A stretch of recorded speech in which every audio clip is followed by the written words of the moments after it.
Hallelujah. Stotram. ನೇರವಾಗಿ ನಾವು ಸಂದೇಶಕ್ಕೆ ಹೋಗುವಂಥ ಸಮಯ ಇದಾಗಿರುವಂಥದ್ದಾಗಿದೆ. ಅದಕ್ಕಿಂತ ಮೊದಲೇ ಪ್ರಕಟಣೆ ಕೇಳೋಣ. ಪ್ರೀತಿಯುಳ್ಳ ದೇವಶ್ಕಂಡ್ರೆ, ಪ್ರತ್ಯೇಕವಾಗಿ ಆಗಸ್ಟ್ 15, 16, 17ನೇ ತಾರೀಕಿನ ಕೂಟಕ್ಕಾಗಿ ನಿಮ್ಮೆಲ್ಲರನ್ನ ಹೃದಯಪೂರ್ವಕವಾಗಿ ನಾವು ಆಹ್ವಾನಿಸ್ತಾ ಇದ್ದೇವೆ. ಈ ಕೂಟಕ್ಕಾಗಿ ಪ್ರಾರ್ಥಿಸ್ತಿರುವಂಥ ದೇವ ಮಕ್ಕಳಿಗಾಗಿ ಸ್ತೋತ್ರ. ಪ್ರತ್ಯೇಕವಾಗಿ ಅನೇಕ ಜನರಿಗೆ ಈ ಕೂಟದ ವಿಷಯದಲ್ಲಿ ನೀವು ಪ್ರಕಟಿಸಿರಿ. ನಿಮ್ಮ ಸ್ಟೇಟಸ್ಗಳಲ್ಲಿ, ನಿಮ್ಮ ಗ್ರೂಪ್ಗಳಲ್ಲಿ, ನಿಮ್ಮ ವಾಟ್ಸಪ್ನಲ್ಲಿ ಈ ವಿಶೇಷವಾದಂಥ ನೋಟಿಸನ್ನು ಹಾಕಿರಿ. ಇವತ್ತಿನಿಂದ ಎಲ್ಲ ವಾಟ್ಸಪ್ ಗ್ರೂಪ್ಗಳಲ್ಲಿ ನೋಟಿಸನ್ನು ನಾನು ಕಳಿಸಲಿಕ್ಕಿದ್ದೇನೆ. ಅಷ್ಟು ಮಾತ್ರವಲ್ಲ, ದೇವರ ಸನ್ನಿಧಾನದಲ್ಲಿ ಶುಕ್ರವಾರ ಒಂದು ದಿನ, ಇನ್ನು 2 ವಾರ ಇರುವಂಥದ್ದಾಗಿದೆ. ಶುಕ್ರವಾರ ಉಪವಾಸವಿದ್ದು ಈ ಕೂಟಕ್ಕಾಗಿ ಪ್ರಾರ್ಥಿಸುವಂಥವರು ಪ್ರಾರ್ಥನೆ ಮಾಡಿರಿ. ನಾನು ನಂಬುತ್ತೇನೆ, ಯೇಸುವಿನ ನಾಮದಲ್ಲಿ ಈ 3 ದಿನಗಳ ಕಾಲ ದೇವರ ಸನ್ನಿಧಾನದಲ್ಲಿ, ದೇವರ ಮಂದಿರದಲ್ಲಿ ನೀವು ಬಂದು ತಂಗಿ ದೇವರ ಸನ್ನಿಧಾನದ ಆ ವಿಶೇಷವಾದಂಥ ಆಶೀರ್ವಾದವನ್ನು ಹೊಂದಿಕೊಳ್ಳುವುದಾದರೆ, ಅನೇಕ ವರ್ಷಗಳಿಂದ ನಿಮ್ಮ ಜೀವಿತದಲ್ಲಿ ನಡೆದೇ ಇರುವಂಥ ಘಟನೆಗಳು, ಅದ್ಭುತಗಳು, ಅತಿಶಯಗಳು, ನೀವು ನಿರೀಕ್ಷಿಸುವುದಕ್ಕಿಂತಲೂ ಯೋಚಿಸುವುದಕ್ಕಿಂತಲೂ ಅದ್ಭುತವಾದಂಥ ಕಾರ್ಯಗಳನ್ನು ದೇವರು ನಡೆಸ್ತಾನೆ ಎಂಬುದಾಗಿ ನಾನಾದರೂ ನಂಬುವಂಥವನಾಗಿದ್ದೇನೆ. ನಂಬುವಂಥ ನೀವು ಸದಾ ಈ ಕೂಟದಲ್ಲಿ ಭಾಗವಹಿಸಿರಿ.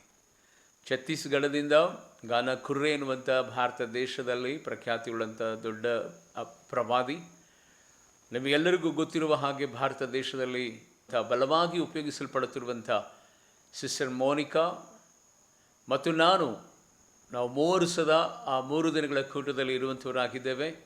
ಅದರ ಜೊತೆಯಲ್ಲಿ ತಂದೆ, ಮಗ, ಪರಿಶುದ್ಧಾತ್ಮನ ತ್ರೇಕ ಪ್ರಸನ್ನತೆ ಆ ಕೂಟದಲ್ಲಿ ಇರುವಂಥದ್ದಾಗಿದೆ.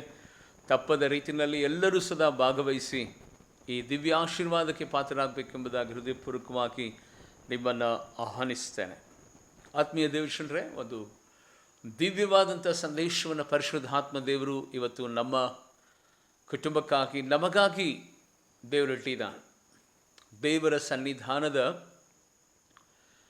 ಆಶೀರ್ವಾದ ಹೇಗಿರ್ತದೆ, ದೇವರ ಸನ್ನಿಧಾನದಲ್ಲಿ ಸಮಯವನ್ನು ಕಳೆಯುವಾಗ ಎಂಥ ಅದ್ಭುತ ಕಾರ್ಯಗಳು ನಡೀತದೆ, ದೇವರ ಸನ್ನಿಧಾನವನ್ನು ಯಾಕೆ ಅಪೇಕ್ಷಿಸಬೇಕೆಂಬುದಾಗಿಯೇ ಸ್ವಲ್ಪ ಸಮಯಗಳ ಕಾಲ ಕರ್ತನ ಸನ್ನಿಧಾನದಲ್ಲಿ ನಾವು ಧ್ಯಾನ ಮಾಡುವಂತರಾಗೋಣ.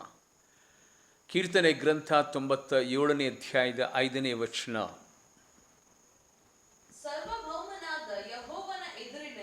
ಸಾರ್ವಭೌಮನಾದ ಯೆಹೋವನ ಎದುರಿನಲ್ಲಿ ಪರ್ವತಗಳು ಮೇಣದಂತೆ ಕರಗಿ ಹೋದವು, ಗಗನಮಂಡಲವು ಆತನ ನೀತಿಯನ್ನು ಪ್ರಸಿದ್ಧಪಡಿಸಿತು. ದೇನಾಕ್ಕೆ ಸ್ತೋತ್ರವಾಗಲಿ. ಪ್ರೀತಿಯುಳ್ಳ ದೇವಶ್ರೇ, ಸಾರ್ವಭೌಮನಾಗಿರುವಂಥ ಯೆಹೋವನ ಸನ್ನಿಧಾನದಲ್ಲಿ, ಇಲ್ಲಿ ಸನ್ನಿಧಾನ ಅಂದರೆ ನಾನು ಪದೇ ಹೇಳ್ತಾ ಇರ್ತೇನೆ, ಸರ್ವನಿಧಿಗಳು ಒಟ್ಟಾಗಿ ಸೇರುವಂಥ ಸಾನ್ನಿಧ್ಯಾನವೇ ಸನ್ನಿಧಾನ. ಒನ್ಸ್ ಅಗೇನ್ ಹೇಳ್ತೇನೆ ಕೇಳಿ. ಸರ್ವನಿಧಿಗಳು, ಈ ಪ್ರಪಂಚದಲ್ಲಿ ಯಾವ ಶ್ರೇಷ್ಠವಾದ ನಿಧಿಗಳಿದ್ದಾವೋ ಆ ಎಲ್ಲ ನಿಧಿಗಳು ಸಾರ್ವಭೌಮನಾಗಿರುವಂಥ, ಸರ್ವಶಕ್ತನಾಗಿರುವಂಥ ದೇವರ ಪಾದದ ಕೆಳಗಡೆ ಇರುವಂಥದ್ದಾಗಿದೆ. ಯಾಕೆಂದರೆ ಈ ಭೂಮಿಯು ಆತನಿಗೆ ಪಾದಪೀಠವಾಗಿರುವಂಥದ್ದಾಗಿದೆ. ಆತನ ಸನ್ನಿಧಾನ ಇರುವಂಥ ಸ್ಥಳ ಈ ಭೂಮಿಯಾಗಿರುವಂಥದ್ದಾಗಿದೆ. ಈ ಪ್ರಪಂಚದಲ್ಲಿ ಎಲ್ಲೂ ಕಾಣದೇ ಇರುವಂಥ ಅತಿಶಯಗಳು, ಅದ್ಭುತಗಳು, ವಿಸ್ಮಯಕಾರಿ ಸಂಗತಿಗಳು, ಬಿಡುಗಡೆಗಳು, ಸಂತೋಷ, ಸಮಾಧಾನ, ಸಮೃದ್ಧಿ, ಸೌಭಾಗ್ಯ, ಐಶ್ವರ್ಯ ಸಿಗುವಂಥ ಸ್ಥಳವೇ ದೇವರ ಸನ್ನಿಧಾನ. ಇಲ್ಲಿ ಅದ್ಭುತವಾದಂಥ ಮಾತು ಬರೆಯಲ್ಪಟ್ಟಿದೆ. ಸಾರ್ವಭೌಮನಾಗಿರುವಂಥ ಯೆಹೋವನ ಸನ್ನಿಧಾನದಲ್ಲಿ ಪರ್ವತಗಳು ಮೇಣದ ಹಾಗೆ ಕರಗುತ್ತದೆ, ಮೇಣದ ಹಾಗೆ ಕರಗುತ್ತದೆ. ದೇವಕ್ಕೆ ಸ್ತೋತ್ರವಾಗಲಿ. ಆತ್ಮೀಯ ದೇವಶ್ರೇ, ಬೆಂಕಿಯ ಬಳಿನಲ್ಲಿ ಮೇಣ ಹೋದರೆ ತಾನೇ ಕರಗು ಹೋಗ್ತದೆ. ಇದೇನು ದೊಡ್ಡ ವಿಸ್ಮಯಕಾರಿ ಸಂಗತಿ ಏನಲ್ಲ. ನೀವು ಬೆಳ್ಳಿಯನ್ನು ನೋಡಿರ್ಬೋದು, ತಾಮ್ರವನ್ನು ನೋಡಿರ್ಬೋದು, ಕೆಬ್ಬಿಣವನ್ನು ನೋಡಿರ್ಬೋದು, ಅಥವಾ ಅಲ್ಯೂಮಿನಿಯಮನ್ನು ನೋಡಿರ್ಬೋದು. ಕಠಿಣವಾದಂಥ ಎಲ್ಲ ವಿಧವಾದಂಥ ಪರಿಕಾರಗಳನ್ನು ನೋಡುವಂಥ ಸಂದರ್ಭದಲ್ಲಿ ಬೆಂಕಿಗೆ ಹಾಕಿದ ತಕ್ಷಣವೇ ಅವು ಕರಗಿ ಹೋಗುತ್ತದೆ. ಅವು ತಾನೇ ತನ್ನ ರೂಪವನ್ನು ಕಳೆದುಕೊಳ್ಳುತ್ತದೆ. ಆದರೆ ಇಲ್ಲಿ ದೇವರು ಹೇಳ್ತಿರುವಂಥ ಸಂಗತಿ ಏನಂದರೆ, ನನ್ನ ಸನ್ನಿಧಾನದಲ್ಲಿ ಪರ್ವತಗಳು ಮೇಣದ ಹಾಗೆ ಕರಗಿ ಹೋಗುತ್ತದೆ. ಪರ್ವತ ಅಂದರೆ ಬರೀ ಕಲ್ಲಂತ ಅಂದ್ಕೊಂಡಿರ್ತೀವ, ಕಲ್ಲಲ್ಲ ರೀ, ಬಂಡೆಗಲ್ಲು. ನಮ್ಮ ಪಕ್ಕದಲ್ಲೇ ಇದೆ ಮಧುಗಿರಿ. ಆ ಮಧುಗಿರಿನಲ್ಲಿ ಒಂದೇ ಒಂದು ಕಲ್ಲು ಇದೆ, ವಿಶ್ವದಲ್ಲಿಯೇ ಏಷ್ಯಾ ಖಂಡದಲ್ಲಿಯೇ 2ನೇ ಅತಿ ದೊಡ್ಡದಾದಂಥ ಕಲ್ಲು. ಅಷ್ಟು ದೊಡ್ಡದಾದಂಥ ಕಲ್ಲು ನಮ್ಮ ಪಕ್ಕದ ಊರಿನಲ್ಲಿ ಇರುವಂಥದ್ದಾಗಿದೆ. ನನ್ನನ್ನು ಗಮನಿಸಿ ಆತ್ಮೀಯ ದೇವಜನರೇ, ಅಂಥ ಬಂಡೆಗಲ್ಲುಗಳು, ಅಂಥ ಬೆಟ್ಟಗಳು, ಪರ್ವತಗಳು ದೇವರ ಸನ್ನಿಧಾನದಲ್ಲಿ ಕರಗಿ ಹೋಗ್ತದಂತೆ. ಯಾವುದೇ ಮ್ಯಾಜಿಕ್ ಇಲ್ಲ, ಯಾವುದೇ ಲಾಜಿಕ್ ಇಲ್ಲ, ಯಾವುದೇ ಬೆಂಕಿ ಇಲ್ಲ, ಯಾವುದೇ ಸುತ್ತಿಗೆ ತೆಗೆದುಕೊಂಡು ಹೊಡಿತಾ ಇಲ್ಲ, ಯಾವುದೇ ಬಾಂಬನ್ನು ಹಾಕಿ ಅದನ್ನು ಬ್ಲಾಸ್ಟ್ ಮಾಡ್ತೇನೆ ಎಂಬುದಾಗಿ ದೇವರು ಹೇಳ್ತಾ ಇಲ್ಲ. ಅಂಥ ಪರ್ವತಗಳು ನನ್ನ ಸನ್ನಿಧಾನದಲ್ಲಿ ಕರಗಿ ಹೋಗುತ್ತದೆ. ಯಾಕೆ ನಾವು ಪದೇ ಪದೇ ದೇವರ ಸನ್ನಿಧಾನಕ್ಕೆ ಬನ್ನಿರಿ, ದೇವರ ಸನ್ನಿಧಾನಕ್ಕೆ ಓಡೋಡಿ ಬನ್ನಿರಿ. ಬರೀ ಭಾನುವಾರದ ಆರಾಧನೆಗೆ ಮಾತ್ರ ಅಲ್ಲ, ಉಪವಾಸ ಪ್ರಾರ್ಥನೆಗೆ ಮಾತ್ರ ಅಲ್ಲ. ಪ್ರೀತಿಯುಳ್ಳ ದೇವಜನರೇ, ದೇವರ ಸನ್ನಿಧಾನದಲ್ಲಿ ಇರುವಂಥ ಅದ್ಭುತವಾದ ಮಹತ್ವ ಇದು, ಅದ್ಭುತವಾದಂಥ ಮಹತ್ವ ಇದು. ಇವತ್ತು ದೇವರ ವಾಕ್ಯವನ್ನು ಕೇಳುತ್ತಿರುವಂಥ ದೇವರ ಮಗುವೆ, ನಿನ್ನ ಬದುಕಿನಲ್ಲಿ ಯಾವ ಬಲಿಷ್ಠವಾದ ಪರ್ವತಗಳಿಗಿಂತಲೂ ಇದು ನನ್ನಿಂದ ಸಾಧ್ಯವಿಲ್ಲ, ಇದು ನನ್ನಿಂದ ದಾಟಿ ಹೋಗೋದಕ್ಕೆ ಆಗಲ್ಲ, ಇದು ನನ್ನಿಂದ ತುಂಬ ಕಷ್ಟ ಎನ್ನುವಂಥ ಹೇಳುವಂಥ ಯಾವ ವಿಧವಾದ ಬೆಟ್ಟ, ಯಾವ ವಿಧವಾದ ಕಷ್ಟ, ಯಾವ ವಿಧವಾದಂಥ ಅನಾರೋಗ್ಯ, ಯಾವ ವಿಧವಾದ ಸಾಲದ ಸಮಸ್ಯೆ, ಯಾವ ವಿಧವಾದ ಶತ್ರುವಿನ ಸಮಸ್ಯೆ ನಿನ್ನ ವಿರುದ್ಧವಾಗಿ ಬೆಟ್ಟದ ಹಾಗೆ, ಪರ್ವತದ ಹಾಗೆ ಕಾಣಿಸ್ತಾ ಇದೆಯೋ, ಅವೆಲ್ಲವೂ ಸದಾ ಕರಗುವಂಥ ಸ್ಥಳನೇ ದೇವರ ಸನ್ನಿಧಾನ.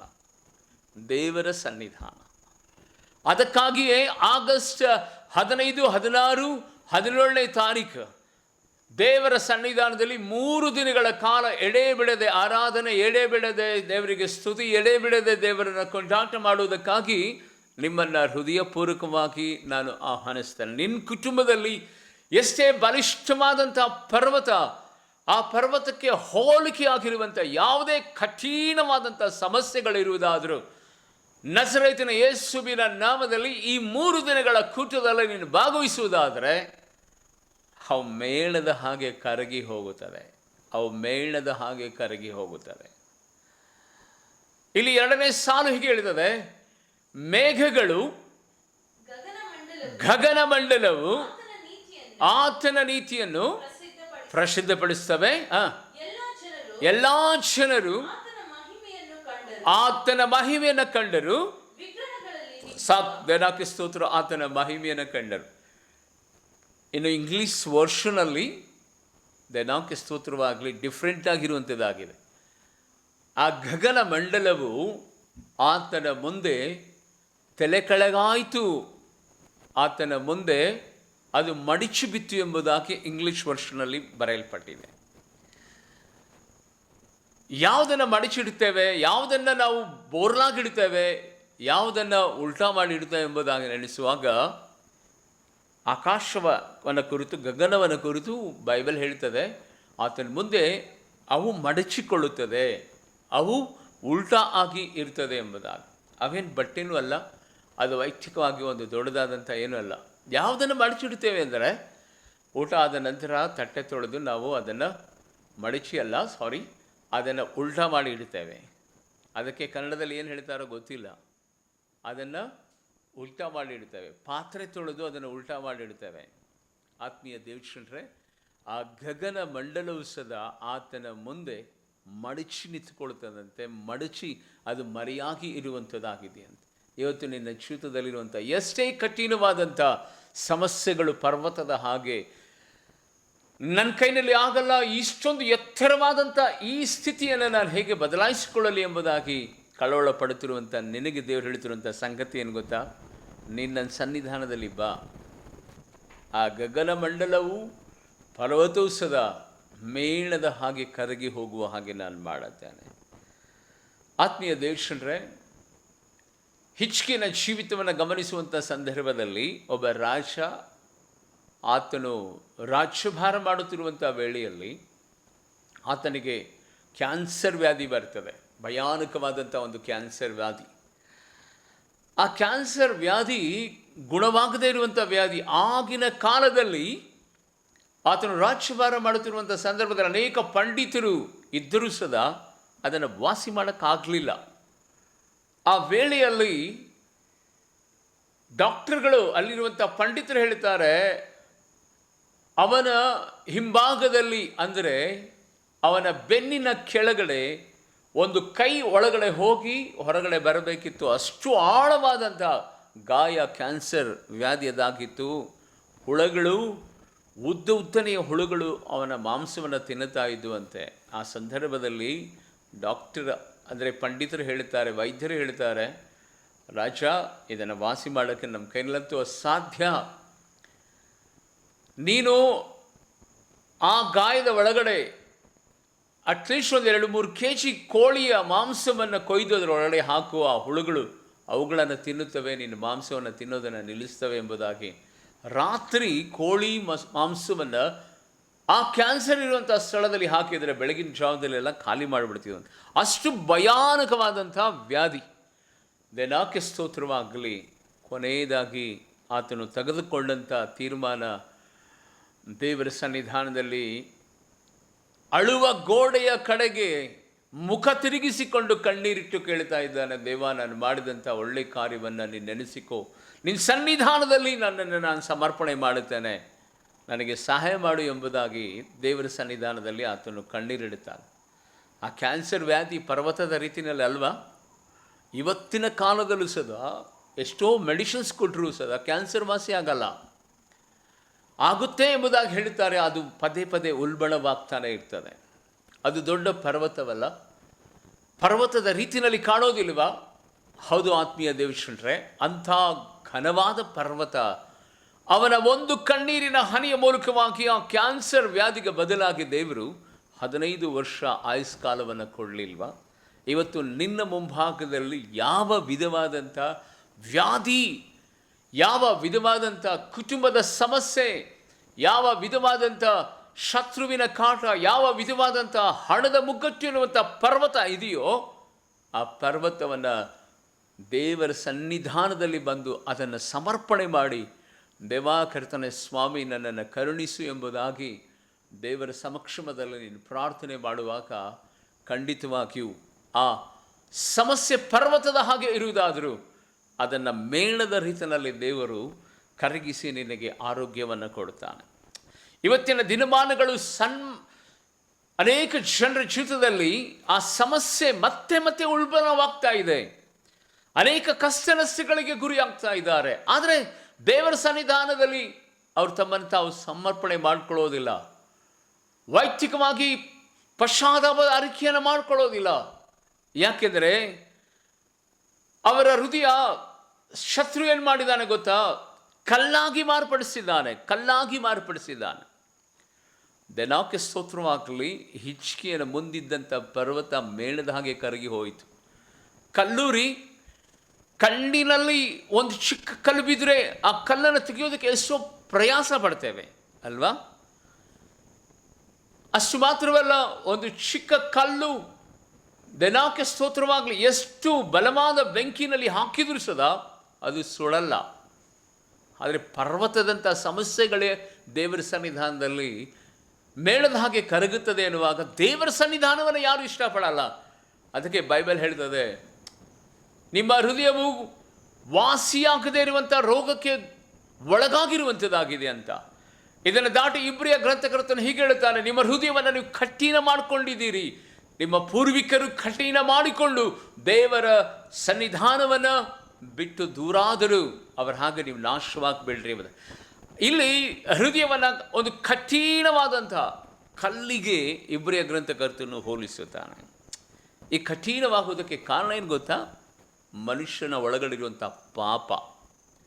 ಆ ಪಾಪ ಇದೆಯಲ್ಲ, ಒಬ್ಬ ಮನುಷ್ಯನ ಹೃದಯವನ್ನು ಕಲ್ಲಾಗಿ ಮಾರ್ಪಡಿಸ್ತದೆ. ಅವನ ಕಣ್ಣಿಗೆ ಏನು ಕಾಣಲ್ಲ, ದಯೆ, ಕರುಣೆ, ಮಮತೆ ಅನ್ನೋದೇ ಇರಲ್ಲ. ಅವನ ಕುಟುಂಬದ ವಿಷಯದಲ್ಲಿ ಅವನು ಕರುಣೆ ತೋರಿಸೋದಿಲ್ಲ, ಹೆಂಡತಿ ಮಕ್ಕಳ ವಿಷಯದಲ್ಲಿ ಕರುಣೆ ತೋರಿಸೋದಿಲ್ಲ. ಅವನು ಕಲ್ಲಾಗ್ಬಿಟ್ಟಿರ್ತಾನೆ. ಮೊನ್ನೆ ಒಂದು ಘಟನೆಯನ್ನು ಒಂದು ದಿನದ ಹಿಂದೆ ನಾನು ಓದ್ತಾ ಇದ್ದೆ. ಒಬ್ಬ ತಾಯಿ 18 ತಿಂಗಳ ಮಗುವನ್ನು ಕರ್ಕೊಂಡು ಹೋಗಿ ಬಸ್ ಸ್ಟಾಪಲ್ಲಿ ಬಿಟ್ಟು, ಯಾರೋ ಇನ್ಸ್ಟಾಗ್ರಾಮ್ನಲ್ಲಿ ಫ್ರೆಂಡ್ ಆದನು ಎಂಬುದಾಗಿ ಆ ಮಗುವಿನ ಕೈನಲ್ಲಿ ರಸ್ಕ್ ಕೊಟ್ಟು 1 ಪೌಂಡ್ ಬ್ರೆಡ್ ಕೊಟ್ಬಿಟ್ಟು ಬಸ್ ಸ್ಟ್ಯಾಂಡಲ್ಲಿ ಬಿಟ್ಟು ಹೋಗ್ಬಿಟ್ಟಿದ್ದಾಳೆ ಅವನ ಪ್ರಿಯಕರನ ಜೊತೆಯಲ್ಲಿ. ಕೇಳ್ತಾ ಇದ್ದೀರಾ ಪ್ರೀತಿಯುಳ್ಳ ದೇವಜನರೇ? ಸ್ವಂತ ತಾಯಿನ ಅವಳು ಮಗುವನ್ನೇ ಬಿಟ್ಟು ಹೋಗ್ಬಿಟ್ಟಿದ್ದಾಳೆ. ಆ ಮಗು ಅಮ್ಮ ಅಮ್ಮ ಅಮ್ಮ ಎಂಬುದಾಗಿ ಕಿರುಚುವಂಥ ಆ ವಿಡಿಯೋ ಇಡೀ ದೇಶವನ್ನೇ ತಲ್ಲಣಗೊಳಿಸ್ತಾ ಇದೆ. ಈಗ ನಾನು ನಿಮಗೆ ಒಂದು ಪ್ರಶ್ನೆ ಕೇಳಿದ್ದೇನೆ. ಅವಳು ಆ ರೀತಿಯಾಗಿ ತನ್ನ ಹೊಟ್ಟೆನಲ್ಲಿ ಹುಟ್ಟಿದಂಥ ಮಗುವನ್ನೇ ಬಿಟ್ಟು ತನ್ನ ಚಟಕ್ಕಾಗಿ ಅದನ್ನು ಮಾಡಿದ್ಲೋ ಅಥವಾ ಪಾಪಕ್ಕಾಗಿ ಮಾಡಿದ್ಲೋ ಗೊತ್ತಿಲ್ಲ. ಆದರೆ ನಾನು ಹೇಳ್ತೇನೆ, ಅವಳಲ್ಲಿರುವಂಥ ಆ ಪಾಪದ ಸ್ವಭಾವ ಇದೆಯಲ್ಲ, ಅವಳ ಬದುಕಿನಲ್ಲಿ ಆ ರೀತಿಯಾದಂಥ ಕಾರ್ಯವನ್ನು ಮಾಡುವ ಹಾಗೆ ಮಾಡಿತು. ಹೌದು ಪ್ರೀತಿಯುಳ್ಳ ದೇವಜನರೇ, ಅಂಥ ಒಂದು ಕಠಿಣವಾದಂಥ ಸಮಸ್ಯೆ, ಅದರ ಮಧ್ಯದಲ್ಲಿ ಅವಳು ಆ ಪಾಪದ ನಿಮಿತ್ತವಾಗಿ ತನ್ನ ಮಗುವನ್ನೇ ಮರೀತಾಳೆ. ಎಷ್ಟು ಕಠೋರವಾದದ್ದು ನೋಡ್ರಿ ಈ ಜೀವನ. ಇದನ್ನು ನೆನೆಸೋದಕ್ಕೆ ಅಯ್ಯೋ ಅನಿಸುತ್ತದೆ. ಇದಕ್ಕೆ ಕಾರಣ ಚಟ ಅಂತೀರಾ, ಪಾಪ ಅಂತೀರಾ? ನಾನಾದರೂ ಹೇಳ್ತೇನೆ ಪಾಪ ಒಬ್ಬ ಮನುಷ್ಯನನ್ನು ಕಲ್ಲಾದಂಥ ಹೃದಯವನ್ನಾಗಿ ಮಾರ್ಪಡಿಸುವಂಥದ್ದಾಗಿದೆ. ಆದರೆ ದೇವರ ವಾಕ್ಯದಲ್ಲಿ ಭಕ್ತನಾಗಿರುವಂಥ ಯೋಬನು ಸ್ಪಷ್ಟಪಡಿಸ್ತಾನೆ, ಎಂಥ ಪರ್ವತಗಳಿದ್ದರೂ ಸದಾ, ಎಂಥ ವಿಧವಾದಂಥ ಬಲಿಷ್ಠವಾದಂಥ ಕ್ರಿಯೆಗಳಿದ್ದರೂ ಸದಾ ದೇವರ ಸನ್ನಿಧಾನದಲ್ಲಿ ಅವನೆಲ್ಲವನ್ನ ತ್ಯಜಿಸಬಹುದು. ಯೋಬ 9ನೇ ಅಧ್ಯಾಯದ 5ನೇ ವಚನ. ಸ್ತೋತ್ರಂ. ಆತನು ಪರ್ವತಗಳನ್ನು ನೋಡಿ, ಎಂಥ ಕಠಿಣವಾದಂಥ ಕಲ್ಲಾದಂಥ ಮನಸ್ಸಿರುವುದಾದರೂ ಅದನ್ನು ಅರಿಯದಂತೆ ಸರಿಸ್ತಾನೆ. ಕೋಪದಿಂದ ಅವುಗಳನ್ನು ಹುರುಳಿಸಿಬಿಡ್ತಾನೆ, ಸರಿಸ್ಬಿಡ್ತಾನೆ ಸೈಡಲ್ಲಿ. ಭೂಲೋಕವನ್ನು ನಡಗಿಸುತ್ತಾನಂತೆ. ನೋಡಿ ಎಷ್ಟು ಮಹಿಮೆಯಾದಂಥ ಮಾತು. ಪಾಪ ಹೆಚ್ಚಾಗೋದಕ್ಕೆ ಕಾರಣ ಏನು ಗೊತ್ತಾ? ಒಂದೇ ಒಂದು ಕಾರಣ ರೀ, ದೇವರ ಭಯ ಇಲ್ಲದೆ ಇರುವಂಥದ್ದು, ದೇವರ ಸನ್ನಿಧಾನವನ್ನು ಬಿಟ್ಟು ಹೋಗುವಂಥದ್ದು. ಸತ್ಯವೇದದಲ್ಲಿ ನಾವು ನೋಡುತ್ತೇವೆ, ಒಬ್ಬ ವ್ಯಭಿಚಾರದ ಸ್ತ್ರೀ ಎಷ್ಟು ಕಠಿಣವಾದವಳು ಎಂಬುದಾಗಿ ಬೈಬಲ್ ಹೇಳ್ತದೆ. ಅಂತ ಪಾಪದ ದಾರುಣವಳಂಥ ಒಬ್ಬ ಸ್ತ್ರೀ ಯೇಸು ಕ್ರಿಸ್ತನ ಪಾದದ ಸನ್ನಿಧಾನದಲ್ಲಿ ಬಂದು ತನ್ನ ಕಣ್ಣೀರಿನಿಂದ ಯೇಸು ಸ್ವಾಮಿ ಪಾದವನ್ನು ತೊಳಿತಾಳೆ. ಅವಳ ಪಾಪ ಅರಿವಾಗುತ್ತದೆ. ಪಾಪದ ಪ್ರಾಯಶ್ಚಿತ್ತ ಪಟ್ಟ ನಂತರ ಕಣ್ಣೀರಿಂದ ಆತನ ಪಾದವನ್ನು ತೊಳೆದು ತನ್ನ ಕೂದಲಿನಿಂದ ಯೇಸು ಕ್ರಿಸ್ತನ ಪಾದವನ್ನು ಒರೆಸ್ತಾ ಕಣ್ಣೀರನ್ನು ಇಡ್ತಾಳೆ. ದನಾಕ್ಕೆ ಸ್ತೋತ್ರವಾಗಲಿ. ನನಗಾದರೂ ಅನಿಸುತ್ತವೆ, ಅವಳಲ್ಲಿದ್ದಂಥ ಅಷ್ಟು ಕಠಿಣ ಪಾಪ, ಕಲ್ಲಾದ ಅವಳ ಹೃದಯ ಮೃದುವಾಗಿದೆ. ಎಷ್ಟು ಪಾಪ ಮಾಡಿದ್ಲು ಅಂದರೆ, ಅವಳು ತಲೆ ಕೂದಲಿಂದ ಯೇಸು ಕ್ರಿಸ್ತನ ಪಾದವನ್ನು ಒರೆಸ್ತಾಳೆ. ಒಂದು ವೇಳೆ ವೇಲಿದ್ದಿದ್ರೆ ಅಥವಾ ಅದರ ವೇಲಿಯಿಂದ ಒರೆಸ್ಬೋದಿತ್ತು, ಅಥವಾ ಬಟ್ಟೆ ಇದ್ದಿದ್ರೆ ಬಟ್ಟೆಯಿಂದ ಒರೆಸ್ಬೋದಿತ್ತು. ಆದರೆ ತೆನ್ನೆ ಕೂದಲಿಂದ ಒರೆಸ್ತಾಳಂದರೆ, ನಾನಾದರೂ ಅಂದ್ಕೊಂಡಿರ್ತೇನೆ, ಅಪ್ಪ ನನ್ನ ತಲೆ ಕೂದಲು ಎಷ್ಟಿದಾವೋ ಅಷ್ಟು ಘೋರವಾದಂಥ ಪಾಪವನ್ನು ನಾನು ಮಾಡಿದ್ದೇನೆ, ಅಂಥ ಘೋರವಾದ ಪಾಪಿ ನಾನು. ಈ ಪಾಪದಿಂದ ನನ್ನನ್ನು ವಿಮುಕ್ತಿಗೊಳಿಸು ಎಂಬುದಾಗಿ ತನ್ನ ಕೂದಲು ಅಷ್ಟು ಪಾಪ ಮಾಡಿರುವಂಥ ಆ ಸ್ತ್ರೀ ದೇವರ ಸನ್ನಿಧಾನದಲ್ಲಿ ಅವಳು ಪಶ್ಚಾತ್ತಾಪಪಟ್ಟು ಅರಿಕೆ ಮಾಡಿ ಆ ಪಾಪವನ್ನು ಬಿಟ್ಟು ಬಿಡ್ತಾಳೆ.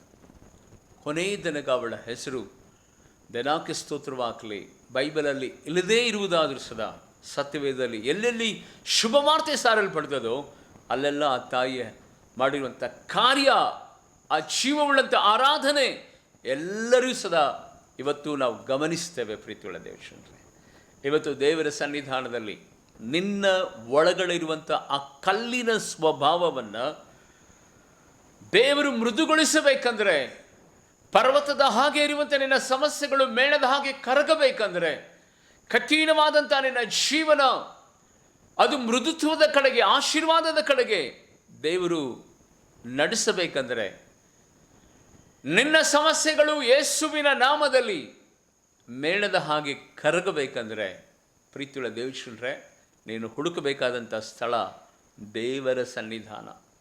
ದೇವರ ಸನ್ನಿಧಾನ, ದೇವರ ಸನ್ನಿಧಾನದಲ್ಲಿ ಎಂಥ ಮಹತ್ತಾದ ಕಾರ್ಯಗಳು ನಡೀತದೆ ಗೊತ್ತಾ? ಒಂದು ಮಾತನ್ನು ಹೇಳಿ ನಿಮಗೋಸ್ಕರವಾಗಿ ನಾನು ಪ್ರಾರ್ಥನೆ ಮಾಡುತ್ತೇನೆ. ಆರೋನನು ದೇವದರ್ಶನ ಗುಡಾರದಲ್ಲಿ ಮಂಜುಷದ ಪೆಟ್ಟಿಗೆಯ ಪಕ್ಕದಲ್ಲಿ ಒಣಗಿರುವಂಥ ಕೋಲನ್ನು ಇಟ್ಟು ರಾತ್ರಿ ಇಟ್ಟು ಮಲಗಿಬಿಡ್ತಾನೆ. ಬೆಳಗ್ಗೆದ್ದು ನೋಡುವಂಥ ಸಂದರ್ಭದಲ್ಲಿ ಆ ಒಣಗಿರುವಂಥ ಕೋಲು ಅದು ಚಿಗುರು ಇರ್ತದೆ, ಹೂ ಬಿಟ್ಟಿರ್ತದೆ, ಅದರ ಒಳಗಡೆ ಬಾದಾಮಿ ಕಾಯಿ ಆಗಿರ್ತದೆ. ಆ ಬಾದಾಮಿ ದೇವಕ್ಕೆ ಸ್ತೋತ್ರವಾಗಲಿ, ಅದು ಫಲಿಸ್ತಾ ಇರುವಂಥ ಒಂದು ಸಂಗತಿಯನ್ನು ಆತನು ನೋಡುತ್ತಾನೆ. ಭಾಳ ಆಶ್ಚರ್ಯಕರವಾದಂಥ ಸಂಗತಿಯನ್ನು ಗೊತ್ತಾ? ರಾತ್ರಿ ಇಡ್ತಾನೆ, ಬೆಳಗ್ಗೆ ಆಗಲೇ ಆ ಕೋಲು ಚಿಗುರಿರ್ತದೆ, ಹೂವು ಹಣ್ಣು ಕಾಯಿ ಎಲ್ಲವನ್ನು ಬಿಟ್ಟಿರ್ತದೆ. ಇವತ್ತು ನಾನು ನಿಮಗೆ ಹೇಳ್ತಾ ಇದ್ದೇನೆ, ನಿಮ್ಮ ಒಣಗಿದ ಬದುಕನ್ನು, ನಿಮ್ಮ ಒಣಗಿರುವಂಥ ಕುಟುಂಬವನ್ನು, ಸಮಸ್ಯೆಗಳ ಮಧ್ಯದಲ್ಲಿ ಯಾವುದೇ ಚಿಗುರು ಒಡೆಯದ ರೀತಿಯಲ್ಲಿ ಆಸೆಗಳೆಲ್ಲ ಸತ್ತು ಹೋಗಿರುವುದಾದರೆ, ಯೇಸುವಿನ ನಾಮದಲ್ಲಿ ಆಗಸ್ಟ್ 15, 16, 17 ಈ 3 ದಿನಗಳ ಕಾಲ ಈ ಹೆದರಿದಿರು ನನ್ನ ಮರವೇ ಸಭೆಯ ಮೂಲಕವಾಗಿ ನಡೆಯುವಂಥ ಈ ಉಜ್ಜೀವನ ಕೂಟದಲ್ಲಿ ದೇವರ ಸನ್ನಿಧಾನ ಏರ್ಪಾಟ್ ಆಗಿರುತ್ತದೆ. ನಿಮ್ಮ ಜೀವಿತದಲ್ಲಿ ಒಣಗಿರುವಂಥ ಈ ಅನುಭವದಿಂದ ಚಿಗುರುವ, ಆಶೀರ್ವಾದ ಹೊಂದುವ, ಫಲಿಸುವ ಅನುಭವದಲ್ಲಿ ನೀವು ಬರಬೇಕಂದ್ರೆ ಓಡೋಡಿ ಬನ್ನಿರಿ. ನಿಮಗಾಗಿ ನಾವು ಪ್ರಾರ್ಥನೆ ಮಾಡ್ತೇವೆ, ನಿಮಗಾಗಿ ದೇವರ ಸನ್ನಿಧಾನದಲ್ಲಿ ಕಣ್ಣೀರಿಡ್ತೇವೆ. ದೇವರ ವಾಕ್ಯ ಮಾತ್ರ ನಮ್ಮನ್ನು ಬಿಡುಗಡೆ ಮಾಡುವಂಥದ್ದಾಗಿದೆ. ನಸರೇತಿನ ಯೇಸುವಿನ ನಾಮದಲ್ಲಿ ನಿಮಗಿರುವಂಥ ಕೌಟುಂಬಿಕ ಸಮಸ್ಯೆ, ಅನಾರೋಗ್ಯದ ಸಮಸ್ಯೆ, ಆರ್ಥಿಕವಾದಂಥ ಸಮಸ್ಯೆ, ರಾಜಕೀಯವಾದಂಥ ಸಮಸ್ಯೆ, ಭೌತಿಕವಾದಂಥ ಸಮಸ್ಯೆ, ಕಾನೂನಿನ ಸಮಸ್ಯೆ, ಯೇಸುವಿನ ನಾಮದಲ್ಲಿ ದೇವರ ಸನ್ನಿಧಾನದಲ್ಲಿ ಅದು ಮೇಣದ ಹಾಗೆ ಕರಗಲಿ ಎಂಬುದಾಗಿ ಯೇಸುವಿನ ನಾಮದಲ್ಲಿ ನಾನಾದರೂ ಪ್ರಾರ್ಥನೆ ಮಾಡುತ್ತೇನೆ. ಈ ಪ್ರಪಂಚದಲ್ಲಿ ಎಲ್ಲೂ ಆಗದೇ ಇರುವಂಥ ಮಹತ್ತಾದ ಕಾರ್ಯ ದೇವರ ಸನ್ನಿಧಾನದಲ್ಲಿ ಮಾತ್ರ ಆಗುವಂಥದ್ದಾಗಿದೆ. ಮಿಸ್ ಮಾಡಿಕೊಳ್ಬೇಡ್ರಿ ಪ್ರೀತಿಯುಳ್ಳ ದೇವಶ್ರೀ. ಅದಕ್ಕಾಗಿಯೇ ಲಕ್ಷಾಂತರ ರೂಪಾಯಿ ಹಣವನ್ನು ಖರ್ಚು ಮಾಡಿ ಈ ಕೂಟವನ್ನು ನಾವು ಏರ್ಪಾಟು ಮಾಡಿದ್ದೇವೆ. ನಿಮ್ಮ ಆತ್ಮಿಕತೆ ಉಜ್ಜೀವನಕ್ಕಾಗಿ, ನಿಮ್ಮ ಕುಟುಂಬ ಆಶೀರ್ವದಿಸಲ್ಪಡಬೇಕಾಗಿ, ನೀವು ಅನೇಕರಿಗೆ ಸಾಕ್ಷಿ ಕೊಡುವಂಥ ಮಕ್ಕಳಾಗಿ ಮಾರ್ಪಡಬೇಕೆಂಬುದಾಗಿ ನಮ್ಮ ಸ್ವಂತ ಹಣದಿಂದ ಈ ಕೂಟವನ್ನು ನಡೆಸ್ತಾ ಇದ್ದೇವೆ. ದೇವರು ಈ ಕೂಟದಲ್ಲಿ, ಆ ಸನ್ನಿಧಾನದಲ್ಲಿ ಬಂದು ನಿಮ್ಮ ಆಶೀರ್ವಾದವನ್ನು ಪ್ರಾಪ್ತ ಮಾಡಿಕೊಳ್ಳ್ರಿ. ಕರ್ತನು ನಿಮ್ಮನ್ನು ಆಶೀರ್ವಾದ ಮಾಡಲಿ. ಇರುವ ಸ್ಥಳಗಳಲ್ಲಿ ಕಣ್ಣುಗಳನ್ನು ಮುಚ್ಚಿ ಪ್ರಾರ್ಥನೆ ಮಾಡುತ್ತೇನೆ. ತಂದೆಯಾದ ದೇವರ ಕರ್ತನೆ ಸ್ವಾಮಿ, ನಿನ್ನ ಸನ್ನಿಧಾನದಲ್ಲಿ ಬೆಟ್ಟಗಳು, ಪರ್ವತಗಳು, ಗಗನ ದೇವರ ಕರ್ತನೆ ಮೇಣದ ಹಾಗೆ ಕರಗಿ ಹೋಗ್ತದೆ ಎಂಬುದಾಗಿ ವಾಗ್ದಾನ ಮಾಡಿದಂಥ ಈ ವಾಗ್ದಾನ ನಜರೇತಿನ ಯೇಸುವಿನ ನಾಮದಲ್ಲಿ ಈ ಸಂದೇಶವನ್ನು ಆಲಿಸುತ್ತಿರುವಂಥ ವಿಶ್ವದ ಎಲ್ಲ ವಿಧವಾದ ದೇವರ ಮಕ್ಕಳ ಜೀವಿತದಲ್ಲಿರುವಂಥ ಪರ್ವತಗಳಿಗೆ ಗುರುತಾಗಿರುವಂಥ ಅವರ ಸಮಸ್ಯೆಗಳು, ಅವರ ಜೀವಿತದಲ್ಲಿರುವಂಥ ಇಕ್ಕಟ್ಟುಗಳು, ಅವರ ಕುಟುಂಬದಲ್ಲಿರುವಂಥ ಪರ್ವತಕ್ಕೆ ದೇವರ ಕರ್ತನೆ ಹೋಲಿಕೆ ಆಗಿರುವಂಥ ಅನಾರೋಗ್ಯ, ಕುಟುಂಬದ ಸಮಸ್ಯೆಗಳು ಈಗಲೇ ಈ ಕ್ಷಣದಲ್ಲಿ ದೇವರ ನಿನ್ನ ಸನ್ನಿಧಾನವನ್ನು ಏರ್ಪಾಟು ಮಾಡಿಕೊಂಡು ಮೊಣಕಾಲೂರಿ ದೇವಾಕರ್ತನೆ ಸ್ವಾಮಿ ಪ್ರಾರ್ಥಿಸುವಾಗ ಒಂದು ದೊಡ್ಡ ಸಮಾಧಾನ, ಒಂದು ದೊಡ್ಡ ದೇವರ ಕದಲುವಿಕೆ ದೇವರ ಕರ್ತನೆ ಉಂಟಾಗಲಿ.